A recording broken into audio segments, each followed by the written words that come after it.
송은재TV 시작합니다. 오늘은 민주당의 이재명이 대장동과 성남FC 관련해서 재판을 받습니다. 재판정에 출석을 합니다. 사실상 처음 열리는 재판입니다. 지난 3월에 기소가 됐는데 국회에서 체포동의안이 부결이 되면서 불구속 기소가 됐습니다. 그런데 지난 시간 동안 재판 준비 기일이다라고 해서 재판 준비를 하게 되고, 또 지난 한 달 가까이는 이재명이 몸이 좋지 않다 단식 쇼를 벌이면서 또 연기가 됐습니다. 지난 6일 본 재판이 열렸습니다. 그런데 이재명이 재판정에 나오긴 했는데 또 몸이 좋지 않다, 건강이 좋지 않다라고 해서 1시간 20분 만에 재판이 끝이 났습니다. 재판이 제대로 진행이 되지 않은 것이죠. 오늘 사실 첫 재판이 열리는 셈입니다. 오늘 이재명이 출석을 해서 또 건강 이유를 댈 건지 한번 지켜볼 대목입니다. 이재명의 재판을 보면서 많은 사람들이, 대부분의 국민들이 우리나라의 사법부의 신뢰, 공정성을 신뢰하기 힘들다. 우리나라 사법부가 왜 이렇게 망가졌느냐. 김명수 대법원장, 전 대법원장 이야기를 많이 합니다. 우리나라에 어떤 나라든 대표적인 전문직 직종을 꼽으라면 법조인과 의사를 꼽을 수가 있습니다. 의사와 법조인. 가장 대표적인 전문직이고 또 사회적인 신뢰, 또 존경도 받고 있죠. 그런데 지금 의사 관련해서는 의사 숫자를 늘려야 한다라는 걸로 지금 또 공방전이 벌어지고 있습니다. 우리 사회의 오랜 숙제입니다. 또 판사들에 대해서, 또 변호사들, 판사, 검사들에 대해서는 공정성에 문제가 있다. 언제나 이런 이야기들이 나옵니다. 이 전문가 집단, 참 의사도 마찬가지고 이 판사들, 법조인들이 쓰는 단어도 어렵고 일반인들이 알아보기가 힘듭니다. 이렇게 자기들끼리만 아는 전문어를 쓰게 되고, 또 언제나 검사나 이 판사들이 부당하게 일을 처리하는 것 같아도 이걸 바로잡을 수 있는 뾰족한 수단이 없습니다. 이걸 따지고 항의하면 언제나 전문가들의 고도의 전문성으로 판단한 부분이다. 의사도 마찬가지입니다. 의료 사고를 당하고 나면 언제나 그런 일이 발생을 합니다. 고도의 전문성으로 의사가 판단을 해서 치료를 했기 때문에 이건 면책 사유에 해당한다. 책임을 지울 수가 없다. 이렇게 결론이 나는 경우도 많습니다. 참 그래서 일반인들의 경우에는 억울하다 이렇게 생각이 들 때도 많이 있습니다. 제가 기자 생활을 하면서 가까운 친지들로부터 많이 이렇게 부탁을 받는 것이, 뭔가 이 송사에 걸렸는데 어느 변호사를 찾는 것이 좋으냐, 또 친지 중에 아픈 사람이 있게 되면 어느 병원에 가서 치료를 받는 것이 좋겠느냐, 이 병원에 가서 치료를 받는 것, 또 송사가 있어서 법적인 다툼이 있어서 변호사를 찾고 또 판사를 만나게 되는 것, 이 부분에도 궁합이 있다 이런 이야기를 합니다. 자기에게 궁합이 맞는 사람 잘 만나면 이 의사의 치료가 정말 건강을 회복할 수 있고 또 법적으로도 억울한 것을 풀 수 있다. 이런 이야기들이 많습니다. 전문가인데 어떻게 해서 이렇게 만나는 사람마다 다를 수가 있느냐. 판사마다 판결이 어떻게 다를 수가 있느냐. 의사마다 치료 행위가 다를 수가 있느냐. 그게 같아야 하지 않느냐라는 말도 있고, 또 한편으로는 세부적으로, 굉장히 세부적으로 그 사람에 맞는 치료, 그 법적인 다툼에 맞는 해법을 찾기 위해서는 그게 겉으로 보면 언제나 같은 성격이지만 세부적으로 들어가면 다른 차이점들이 있다. 이렇게 설명을 합니다. 그러면 전문가이기 때문에 인정이 되는 부분도 있고, 또 전문가의 오만함, 전문가라는 그 포장 뒤에 숨어서 책임을 회피하는 것이 아니냐 이런 오해를 하기도 합니다. 전체적으로 지금 우리나라의 의사 집단, 법조인 집단이 신뢰를 받지 못하고 있다라는 건 분명해 보입니다. 중요한 것은 이걸 어떻게 개선할 것이냐입니다. 지금 윤석열 대통령의 의사 수 증원, 의사는 언제나 이 숫자를 늘리는 이 부분을 놓고 충돌을 합니다. 정부에서는 늘리려고 하고 의사들은 반대를 합니다. 수입 부분입니다. 여러 가지 다른 핑계를 내세웁니다. 그런데 수입이 줄기 때문에 늘리지 말자입니다. 법조인도 마찬가지였습니다. 지금은 법조인들이 많이 늘어났죠. 그래서 변호사 시대가 되었다 이렇게 이야기들을 합니다. 윤석열 대통령이 의사 수 늘리려고 하니까 지금 또 의사협회에서 파업하겠다라고 강력하게 대응을 하고 있습니다. 문재인 정권 때 하나도 늘리지 않았기 때문에 이 의사 숫자 늘리는 것이 윤석열 정부의 부담이 됐습니다. 민주당 지금 아마 겉으로는 뭐 윤석열 정부가 제대로 된 일을 하나 한번 지켜보겠다라고 하고 있지만 속으로는 저거 실패할 것이다. 실패하면 또 공격하자. 이렇게 전략을 짜고 있을 겁니다. 문재인 정권 때 손도 대지 않았던 것입니다.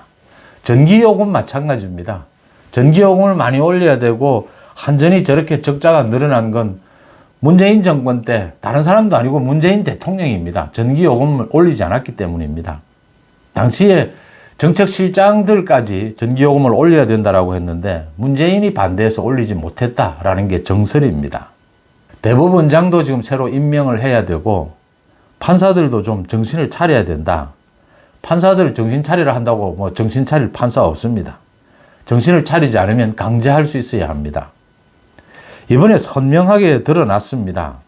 이재명에 대해서 영장실질심사에서 유창훈 부장판사는 이게 위증교사가 인정된다라고 하면서도 증거인멸의 우려가 없다, 구속시킬 필요는 없다라고 했습니다. 그런데 이화영의 재판을 담당하고 있는 신진우 부장판사입니다. 수원지법에서. 이 신진우 부장판사는 이화영에 대해서 세 번째 구속영장을 발부했습니다. 증거인멸의 우려가 있다라고 했습니다. 이화영이 구속되기 전에 경기도 자료를 폐기하려고 했던 것, 또 재판정에서 진술을 오락가락하고 진술을 바꾸고 이화영의 뭐 부인까지 법정에서 난동을 피우고 변호사들까지 난동입니다. 난동을 피운 이런 사건들을 들어서 증거인멸, 도주 우려가 있다라고 해서 이례적으로 세 번째 구속영장을 발부를 했습니다. 왜 이렇게 똑같은 판사끼리 이렇게 전혀 다른 이런 결과가 나올 수가 있느냐. 이러니까 국민들이 신뢰를 하지 못하는 것 아니냐. 아마 유창훈, 신진우 모두 이야기를 할 겁니다. 이게 겉으로 보기에는 비슷해 보여도 굉장히 구체적으로 들어가면 전문가의 눈으로 보면 다른 부분들이 많이 있다. 그래서 이런 차이가 난다. 언제나 판사들이 하는 이야기입니다. 언제나 의사들이 하는 이야기입니다. 일반인들에게는 책임 회피로 보일 뿐입니다.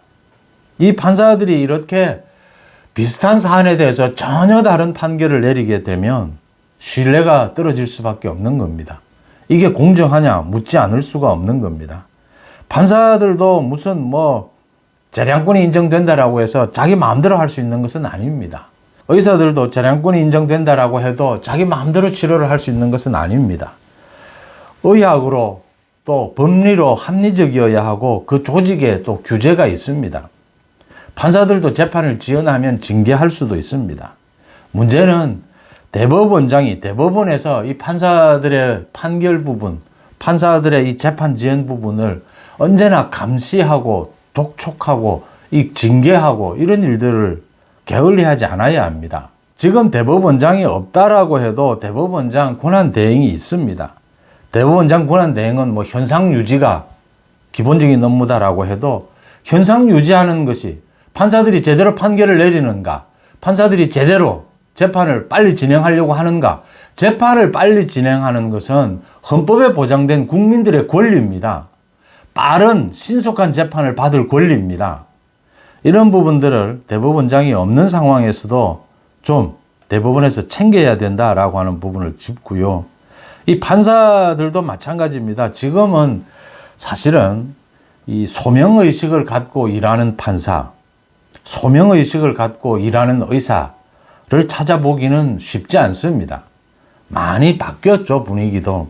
이제는 정말 뭐 직업인으로서의 판사고 직업인으로서의 의사입니다. 수입이 가장 중요한 것도 맞는 이야기입니다. 이럴 때는 합리적으로 판단을 할 필요가 있습니다. 이 문제가 있는 판사, 문제가 있는 의사에 대해서는 좀 엄격하게 책임을 물어야 합니다. 기본적으로는 우리 법이 좀 바뀌어야 합니다. 법 체계가. 우리 법 체계가 이런 전문직에 대해서는 굉장히 후하게 되어 있습니다. 이게 사실은 좀 선진화되지 못한 것입니다. 선진화될수록 사회가 이런 고급의 전문 직종에 대해서 더 엄하게 책임을 묻는 그런 일들이 벌어집니다. 당연한 일입니다.